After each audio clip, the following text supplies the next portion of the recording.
tiny iPhone SE came out a year ago.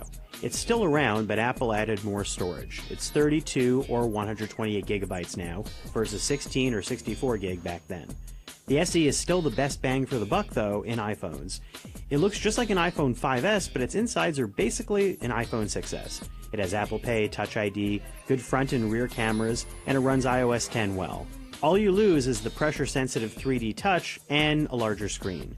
I've been living with the SE again, and it does everything fine, except that screen, being so small, with a lot of bezel too, takes some getting used to.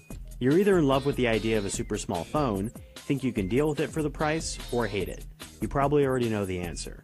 But considering the iPhone SE is $400 for 32 gigs of storage, which is acceptable compared to last year's 16 gigabyte package, or $500 for 128 gigabytes, it costs considerably less than the iPhone 6S, which starts at $550.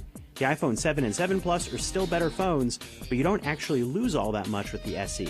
The 7 and 7 Plus are faster, have better cameras, and they're water resistant, but at least the SE has a headphone jack. There are more affordable Android phones that do a lot of things well, but this is the best budget iPhone at the moment. It's still a good choice for people who don't want to pay a lot.